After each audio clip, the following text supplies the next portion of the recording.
মাসের প্রথম 10 দিনের আমলগুলো অনেক জরুরি। প্রথম দিন থেকেই আমরা আমলগুলো কিভাবে করতে পারি, আল্লাহ তাআলা কোরআন শরীফে কি বলেছেন, ওয়াল ফাজরে ওয়া লায়ালিন আশর, যে ফজরের কসম এবং এই 10টি দিনের শপথ, 10টি দিনের কসম, এইগুলোর কসম করে আল্লাহ তাআলা এই দিনগুলোর মর্যাদা বাড়িয়ে দিয়েছেন।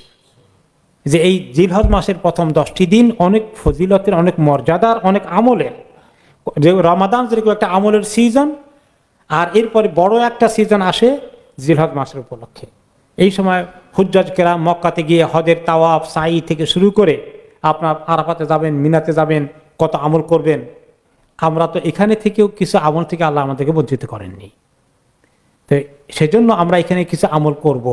এবং এই আমলগুলোর এত শান যে পৃথিবীতে রমাদানের আলাদা শান আছে, এছাড়া আর সারা বছরের মধ্যে যে যত আমলই করুক, এই জিলহজ মাসের 10 দিনের আমলের মতো অন্য মাসের যে কোনো আমল আর এত উঁচু শান, এত বেশি নেকি আল্লাহর কাছে পাবে না। যে এই 10 দিনের আমল আল্লাহর কাছে যত পছন্দ হয়, অন্য কোনো সময়ের কোনো আমল আল্লাহর কাছে এত পছন্দ হয় না। তো সাহাবায়ে কেরাম বললেন, ওয়ালাল জিহাদ ইয়া রাসূলুল্লাহ, আল্লাহর রাস্তায় জিহাদ করা, জানমাল নিয়ে যেটা অনেক ফজিলত, সেটাও যদি অন্য মাসে করে তাহলেও কি এই জিলহজ মাসের 10 দিনের সমান পাবে না? কয় তাহলেও পাবে না। এত বেশি ফজিলত আমাদের সমাজে রমাদানের আমলের ফজিলতে যথেষ্ট গুরুত্ব আলহামদুলিল্লাহ আমাদের লোকজন দেয়, আমরা দেই, কিন্তু এই 10 দিনের আমলের গুরুত্ব সেই তুলনায় কেমন আছে আমাদের মধ্যে? নাই বললেই চলে, নাই বললেই চলে। শুধু একমাত্র আরাফাতের দিন একটু কিছু লোকেরা গুরুত্ব দেয়, সেটা আমরা আসতেছি। তাহলে এই 10 দিনের মধ্যে অনেক আমল আছে। এই 10 দিনের মধ্যে আমরা কি আমল করব? ওকে, এই 10 দিনের মধ্যে আমরা যে আমলগুলো করব, একটা হলো যে এই নামাজগুলো যেগুলো আমরা পড়ি, এগুলাকে গুরুত্ব সহকারে পড়ব। এগুলোর মধ্যে আমরা ঠিক মতো জামাতে পড়ব, একটু ইহতিমামের সাথে পড়ি। এরপরে এই দিনগুলোর মধ্যে যে কটা দিন বেশি বেশি রোজা রাখা যায়, বিশেষ করে সোম, বৃহস্পতি, সাপ্তাহিক রোজার দিনগুলো যেটা সুন্নত রোজা, এই সময় আমরা যদি একটু রাখার চেষ্টা করি অনেক বেশি সওয়াব হয়ে যাবে, সুযোগ মিস করা ঠিক হবে না। আর এছাড়াও যদি সোম, বৃহস্পতি ছাড়াও যদি কেউ অন্য আমল করে, তাহা মানে অন্য দিনও রোজা রাখে, সেটাও ঠিক আছে, সেটাও ভালো আমল হবে। তাহলে এই ফরজ ইবাদতগুলোকে ঠিকমতো করা, ফরজের পরে নফলের দিকে যাওয়া। একটু তাহাজ্জুদের চেষ্টা করি আমরা, রাতগুলো অনেক ছোট, আমরা জানি শোয়ার আগে 2টা রাকাত পড়ে যদি শোয়া যায় তাহলেও তাহাজ্জুদ হলো। 2 রাকাত পড়েছিলাম অন্তত, যেহেতু রাতটা ছোট। সাদাকা বেশি করে দেওয়া, যেভাবে রমাদানে সাদাকা দিলে অনেক সওয়াব হয়ে যায়, আমরা বেশি করে দান খয়রাত করি। এই 10 দিনও আমরা বেশি করে যেন দান খয়রাত করি। এই 10 দিন যখন শুরু হয়, এই যে শুরু হয়ে যাবে পরশু দিন, বৃহস্পতিবার অথবা শুক্রবার, তাহলে এখন তার আগে যারা এবারে আমরা কোরবানি করব, কোরবানি একটা বড় আমল আসতেছে। ফাসাল্লি লিরাব্বিকা ওয়ানহার, যে ঈদের নামাজ পড়বে এবং কোরবানি করব। এই কোরবানিটা অনেক বড় আমল, প্রতিটি পশমের বিনিময়ে আল্লাহ তাআলা আমাদেরকে নেকি দেবেন। এবং একটা পশুর গায়ে কত লক্ষ কোটি পশম আছে আল্লাহ তাআলাই ভালো জানেন, কেউ কোনোদিন গণে শেষ করতে পারবে না, এত নেকি দেবেন আল্লাহ তাআলা। এই জন্য কোরবানি আমরা দেই, নিজের কোরবানি দেই, এবং যদি নিজের বিবি কোরবানি দেই, ছেলে মেয়েরা যদি তাদের ভালো ইনকাম থাকে তারাও কোরবানি দেয়।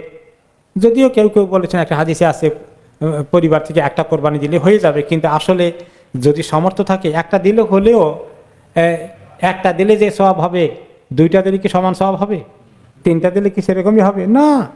তো আপনার সওয়াব হবে, আপনি দিচ্ছেন, আপনার ছেলের অনেক ইনকাম আছে, সে না দিলে তো সওয়াব থেকে বঞ্চিত হয়ে গেল, তাকে সব বেশি করে কোরবানি দেয়। এখন আবার এই যে কিছু কিছু প্রায় দিনই প্রশ্ন এটা আসে যে এখন অনেকে নাকি বলছে যে এত বন্যা হয়েছে, না খাই মরতেছে, এবারে কোরবানির দরকার নেই, টাকাগুলো সেখানে পাঠিয়ে দেন, সব বেশি হবে। এইভাবে যদি মানুষ ফতোয়া দেওয়া শুরু করে, দিনের হুকুম দিন না রেখে সেটা আরেক জায়গা লাগায়, এক জায়গার হুকুম আরেক জায়গায় ঢুকাই দেয়, এগুলোর মানুষের কোনো এই এখতিয়ার অধিকার আছে? এগুলো অন্যায় কথা। খবরদার, এটা দিনের একটা শেয়ার, দিনের একটা চিহ্ন, দিনের একটা সিম্বল, দিনের একটা আলামত, শরীয়তের একটা বিশাল একটা আমলের জিনিসটা। এটাকে বাদ দিয়ে আপনি সদকা করবেন, আপনাকে টাকা পয়সা আল্লাহ আর দেন নাই, বন্যার্থদেরকে সাহায্য করার জন্য কোরবানির টাকাটাই সেখানে দিতে হবে। হ্যাঁ, তারপরে আপনার কোরবানি, ওদের তো কোরবানিও লাগবে কিছু, ওদের গরু ছাগল সব বানে ভাসিয়ে নিয়ে চলে গেছে বেচারাদের। তা আপনি যদি তাদেরকে একটু কোরবানি গোশত না দেন, তারা কি শুধু চাল খাবে, ভাত খাবে? তাদেরকে কোরবানি তো দরকার আছে ওদেরকে দেওয়ার জন্য, এবার তো বেশি দেওয়া লাগবে আরো, তাই না? তাহলে এগুলা এই সমস্ত কথা ঠিক নয়। এবং আমরা আরো শুনেছি প্রত্যেক বছরই আমাদের দেশে কিছু বুদ্ধিজীবীরা পত্রিকা লেখে যে এত গরু ছাগল কোরবানি দেওয়া, আমাদের দেশে গরু ছাগল কম দেওয়া ঠিক না, প্রাণী সংরক্ষণ করবে ওনারা। তো আল্লাহ তাআলা যিনি রিজিক দাতা, তিনি আমাদেরকে যে হুকুম দিয়েছেন শরীয়তকে লঙ্ঘন করে দুনিয়ার মধ্যে মানুষ ঠিক রাখতে চায়, দুনিয়ার পশুদের সম্পদ, পশু সম্পদকে, এগুলাতে আসলে মানে দিনের জ্ঞান না থাকার কারণে, আর কেউ কেউ জ্ঞান থাকুক না থাকুক তারা দিনের দুশ্মনী করে, দিনের কোনো আমল তাদের সহ্য হয় না। আর কিছু তো আছে যে গরু কোরবানি তাদের তাদের তাদের মাবুদকে কোরবানি করে দেওয়া হয়, এবং তাদের লোকজন আমাদের দেশে যথেষ্ট আছে যারা মুসলিম নামধারী কিন্তু তাদের গুণ গায়, তাদের পক্ষে লেখালেখি করে। তাহলে এই কোরবানির আমল আছে। তো কোরবানির আমল যারা করব, যারা কোরবানি দেব তাদের নামে কোরবানি দেওয়া হবে। তারা এই নখগুলো, চুল কাটা, মোষ কাটা, দাঁড়ি, মানে শরীরের যে সমস্ত পশম ফেলে দিতে হয়, এগুলো সবগুলো কোরবানি জিলহজ মাস ঢুকার আগে করে ফেলতে হবে। কালকে শেষ দিন বলা যায়, কারণ বৃহস্পতিবারে চান্স নেওয়া ঠিক হবে না। এই জন্য আজকের দিনের যে বাকি অংশ আছে, কালকে দিনের ভিতরে নখ কাটা, চুল কাটার কাজগুলো করে নিতে হবে, মোষ কাটা টাটা সব করে নিতে হবে। তারপরে আমরা কখন কাটবো? আবার যখন কোরবানি দিন, ঈদের নামাজ পড়বো, কোরবানি হবে, তখন কাটবো আমরা। ঠিক আছে? এই একটা জরুরি মাসালা, খুব গুরুত্ব দিয়ে নবী করিম সাল্লাল্লাহু আলাইহি ওয়াসাল্লাম বলেছেন, তোমাদের তারা কোরবানি দেবে তারা যেন কোরবানি দেওয়ার আগ পর্যন্ত পশম না কাটে। এরপরে আমাদের তাকবীরের আমল আসবে। এটা কিন্তু খুব ওয়াজিব আমল আসবে আরাফার দিনের 9 তারিখ থেকে, ফজর আরাফার দিন যেটা 9 জিলহজ, ফজরের পর থেকে। কিন্তু তার আগে অনেক সাহাবীরা জিলহজ মাসের 1 তারিখ থেকেই তাকবীর পড়তেন, আল্লাহু আকবার, আল্লাহু আকবার, লা ইলাহা ইল্লাল্লাহ, আল্লাহু আকবার, আল্লাহু আকবার, লিল্লাহিল হামদ। শুধু এই 5 ওয়াক্ত নামাজের মধ্যে এই সময় খাস করে না, ওনারা যখন বাজারে যেতেন, আসতেন, চলাফেরা অবস্থায় সুযোগ পালেই এই জিকিরটা করতেন। কোরবান এই তাকবীরটা একটা জিকির, আল্লাহর অনেক বড় জিকির। আল্লাহু আকবার, আল্লাহ সবচেয়ে বড়, এটা তো অনেক বড় জিকির। আল্লাহু আকবার, আল্লাহু আকবার, লা ইলাহা ইল্লাল্লাহ, আল্লাহু আকবার, আল্লাহু আকবার, লিল্লাহিল হামদ। জিলহজ মাসে পড়া থেকেই পড়া যায়, বরং অনেক সাহাবীরা পড়েছেন। তবে কম পড়লেও 9 তারিখ আরাফাতের দিন থেকে অবশ্যই পড়তে হবে। আরাফাতের দিনের যে রোজাটা আছে, এই রোজাটা আবার আরাফাতের দিনের রোজাটা অনেক ফজিলতের, তাই না? আরাফাতের দিনের যদি অন্য সময় কেউ রোজা নাও রাখে, কিন্তু কমপক্ষে আরাফাতের দিন রোজাটা রেখে ফেলে, সেটা যেন অন্তত কেউ মিস না করে, সেটা একটা বিরাট নিয়ামত হবে। সিয়াম ইয়াউমে আরাফার ব্যাপারে হাদিস যেটা এসেছে সেটা আপনাদেরকে আমি একটু পড়ে শোনাই। এই দিনের রোজাটা রাখার জন্য রাসূলুল্লাহ সাল্লাল্লাহু আলাইহি সাল্লাম আমাদেরকে অনেক গুরুত্ব দিয়ে বলেছেন যে একটা দিন কমপক্ষে জিলহজ মাসের 9 তারিখে রোজাটা আমরা যেন রাখি ইনশাআল্লাহ।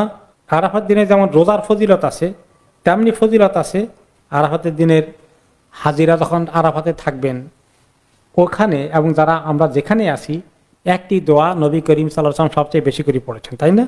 সেটা কোনটা? লা ইলাহা ইল্লাল্লাহু ওয়াহদাহু লা শারীকা লাহু লাহুল মুলকু ওয়া লাহুল হামদ ইউহয়ি ওয়া ইউমীতু ওয়া হুয়া আলা কুল্লি শাইইন কাদির। ওকে, এই দোয়াটাকে নবী করিম সাল্লাল্লাহু আলাইহি ওয়াসাল্লাম এবং সমস্ত নবীরা বেশি করে পড়েছেন। সিয়াম ইয়াউম আরাফা আহতাসিবু আলাল্লাহ আন ইউকাফিরা সানাতাল্লাতী ক্বাবলাহু ওয়া সানাতাল্লাতী বা'দাহু। যে একদিন এই আরাফাতের এই যে রোজা, এই একটি রোজা রাখলে আমি আশা করছি আল্লাহ তাআলা আমাদের এই বিগত বছরের এবং আগামী 1 বছরের 2 বছরের গুনাহ আল্লাহ তাআলা মাফ করে দেবেন। তাহলে আরাফার দিনের রোজাটা যদিও সামার টাইম, গরমকাল, একটু লম্বা হলেও রোজাটা আমরা কেউ মিস করা ঠিক হবে না ইনশাআল্লাহ। এর কয় তারিখে হবে? যদি বৃহস্পতিবারে 1 জিলহজ হয় তাহলে বৃহস্পতি 8, শুক্রবারে 9 তারিখ হবে। আর যদি শুক্রবারে জিলহজ মাস শুরু হয়ে যায় তাহলে সেটা হবে কবে? শনিবারে। তাহলে শুক্রবার হবে না, শনিবার হবে। তার আগে আমরা খবর পেয়ে যাব জিলহজ মাসের 1 তারিখ কবে শুরু হয়ে যাচ্ছে। আশা করা যায় 2-3 দিনের মধ্যে সেটা খবর আমাদের কাছে এসে যাবে ইনশাআল্লাহ তাআলা। তো এই আরাফাতের দিনের আমল, রোজার আমল, এবং ওই দিন নিজেরা যে যেখানে আসি বেশি করে দোয়া করা। হাজিরা শুধু আরাফাতে দোয়া করবেন না, আমরাও যেখানে আসি একটু সময় নিয়ে বসে জোহরের পরে বা আসরের পরে, যখন তার সুযোগ আছে তেলাওয়াত করি, একটু দোয়া করি আল্লাহর কাছে। এটা খাস আমলের দিন। রোজা একটা আমল, আরও দোয়া এবং যিকির, ইস্তেগফার এগুলোর আমলের দিনও সেদিন। এগুলোকে আমরা একটু কাজে লাগাই ইনশাআল্লাহ। তারপর এরপরেও আমল আছে। তাহলে জিলহজ মাসের মধ্যে অনেক আমল আছে। সার কথা হলো, যেভাবে রমাদানের আমলে আমরা গুরুত্ব দিয়েছি, ঠিক তেমনি আমরা এই 10টা দিনের আমলের গুরুত্বটাও একটু দেওয়ার চেষ্টা করি। একটা হলো আমলের চেষ্টা করা, আর একটা হলো গুনাহ থেকে দূরে থাকা।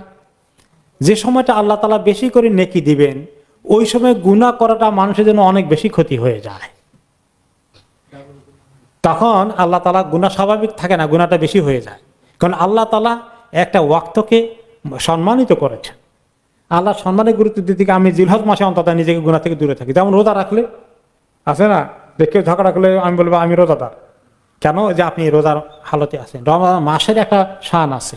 ঠিক তেমনি জিলহজ মাসে এই পবিত্র দিনগুলোতে, আমলের দিনগুলোতে যেন আমরা গুনাহের মধ্যে লিপ্ত না হয়ে যাই।